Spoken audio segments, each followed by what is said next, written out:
बिस्मिल्लाहिर्रहमानिर्रहीम। अस्सलाम वालेकुम guys, welcome to my channel travel with Salman. Guys, आज मैं बदीन आया हुआ हूँ। हम यहाँ पर सैलाब ज़दगान की मदद के लिए यहाँ पर आए हुए हैं कराची से, और रात को हम 3-4 बजे निकले थे। इस वक्त सुबह का वक्त हो रहा है और बदीन शहर में मैं खड़ा हुआ हूँ। हमारा जो है यहाँ पे जो एक ट्रक लोड करके हम यहाँ पर आए, जिसमें सारा इमदादी सामान है, और एक रेंजर्स का अमला भी हमारी हेल्प आउट कर रहा है मुतासरान तक पहुँचने के लिए, जो कि आप वीडियो में मेरे पीछे शायद देख सकते हैं। रास्ते में सड़क के किनारे काफ़ी खेमे लगे हुए थे, जिसमें सैलाब से मुतासरान लोग रिहाइश पजीर थे। इससे साफ ज़ाहिर होता है कि हमसे पहले भी वहाँ पर इमदाद काफ़ी लोग लेकर आ चुके हैं, लेकिन ये खेमे हमें बदीन के करीब करीब या उससे थोड़ा सा आगे मेन रोड पर ही नज़र आए। लेकिन ये जो मनाजिर आपके सामने चल रहे हैं, ये काफ़ी अंदरूनी इलाकों में जाकर हमें नज़र आए, जिसको मैंने कैमरा में कैप्चर कर लिया ताकि आप भी अपनी आंखों से देख सकें कि पानी उनके घरों तक किस तरह पहुंचा हुआ है। हमने अपना सफ़र आगे की तरफ जारी रखा, क्योंकि रेंजर्स का अमला हमारे साथ था। इसलिए हमने कोशिश की कि हम जितना ज़्यादा अंदरूनी देहात में जा सकते हैं जाएं, और वहां जाकर वहां के मुतासरीन को इमदाद करें। तमाम फसलें पानी के नज़र हो गईं। नुकसान इस कदर हुआ है कि उसका कोई अंदाज़ा नहीं लगाया जा सकता।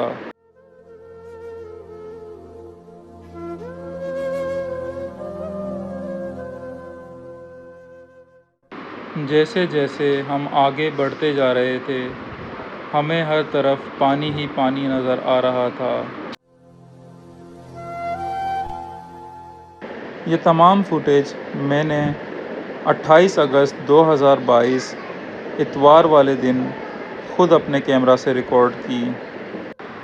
साथ साथ ये भी बताता चलूँ कि कराची से बदीन और निंदो तक मेन रोड्स का जो सफ़र है बिल्कुल क्लियर है। कोई पानी और कोई सैलाबी सूरत हाल मेन रोड्स पर नहीं है।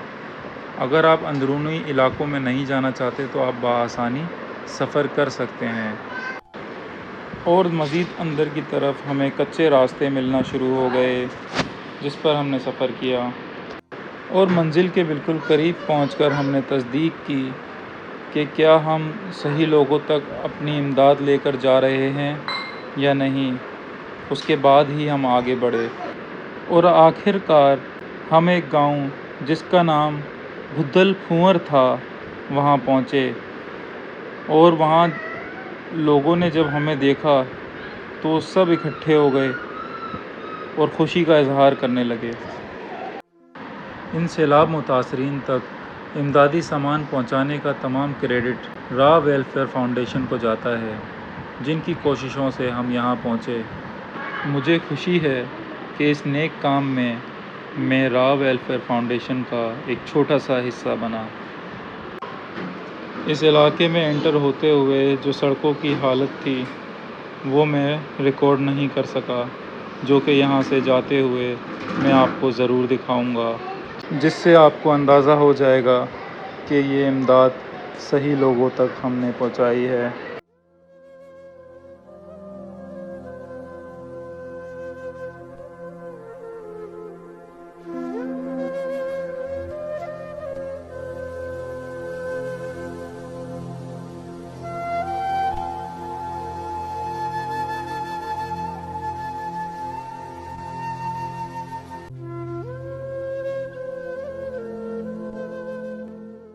रेंजर्स के जवानों की मदद से हमने काफ़ी डिसिप्लिन वे में डिस्ट्रीब्यूशन की, और छोटे बच्चों को हमने केक्स और बिस्किट्स डिस्ट्रीब्यूट किए।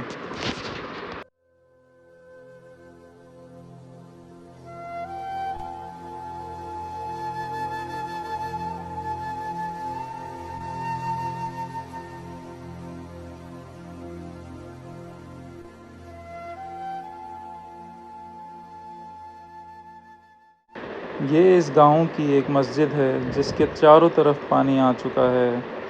ये मस्जिद की दूसरी साइड है। तमाम सूरत हाल आपके सामने है इस गांव की।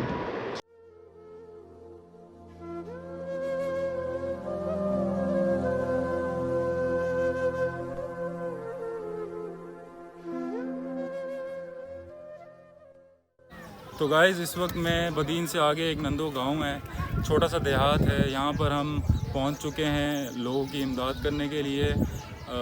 काफ़ी कुछ हम यहाँ पर लेकर आए हैं, कुछ अपनी कंट्रीब्यूशन से, और काफ़ी कुछ जो है ना पूरा ट्रक लोड करके हम राह फाउंडेशन की तवज्जुह से यहाँ पहुँचे हैं। और रेंजर्स का अमला जो है वो हमारी बहुत ज़्यादा इसमें मदद कर रहा है डिस्ट्रीब्यूशन में, जिसकी रेंजर्स की वजह से हमें बहुत आसानी हो रही है। और इस इलाके तक हम पहुँचे भी रेंजर्स की वजह से। हमारा खुद का आना यहाँ पर बहुत मुश्किल था, बहुत ज़्यादा ये अंदर की तरफ है ये गाँव।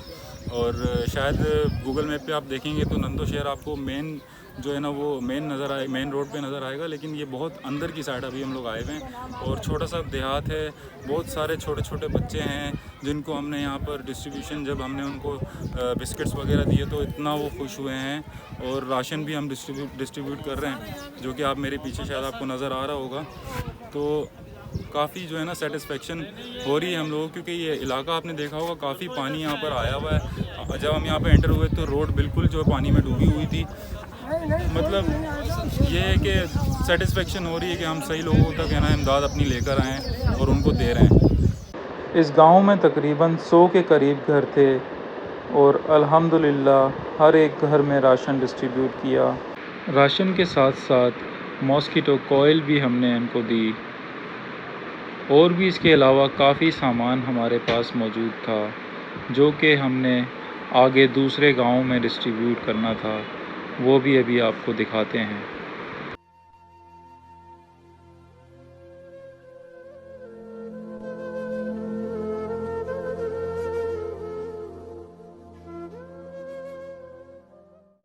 और फिर इस पूरे गांव में डिस्ट्रीब्यूशन करने के बाद हम दूसरे गांव की तरफ रवाना हुए। हमारी कोशिश थी कि हम ज़्यादा से ज़्यादा लोगों तक सामान तकसीम कर सकें।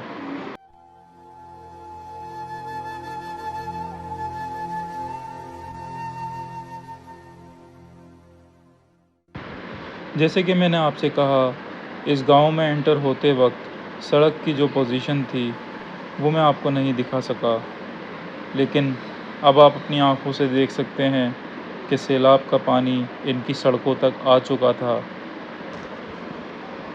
ये जैसे एक दरिया का मंजर पेश कर रहा था।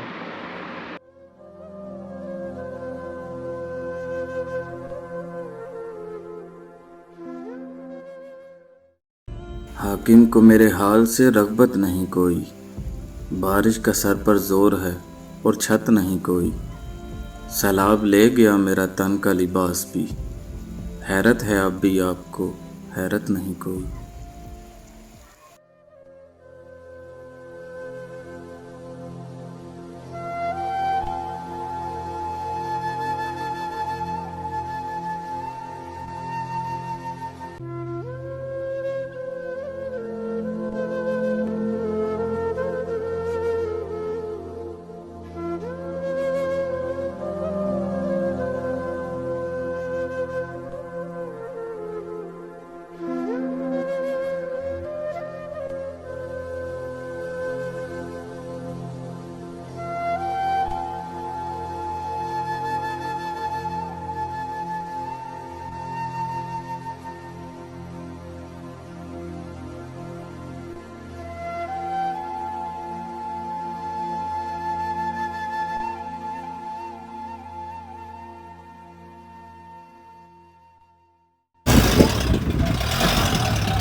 इस सड़क से अंदाज़ा लगाइए कि मुतासरान की तलाश में हम किन इलाकों में सफ़र कर रहे थे।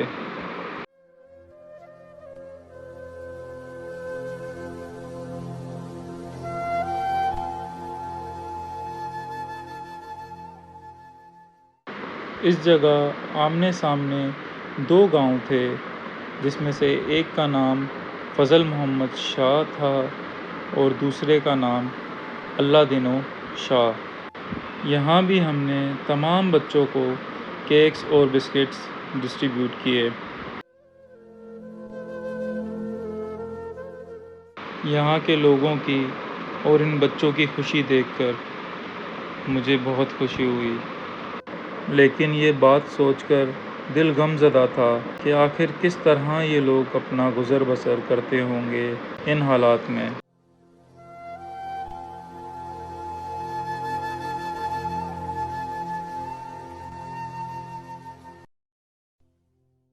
इस गांव में तकरीबन 60 से 70 घराने थे। यहाँ भी हमने सबको राशन डिस्ट्रीब्यूट किया। उसके साथ साथ T shirts, trousers, mosquito coil, पानी, दीगर चीज़ें भी डिस्ट्रीब्यूट की। और फिर हम रवाना हुए अगले गांव की तरफ।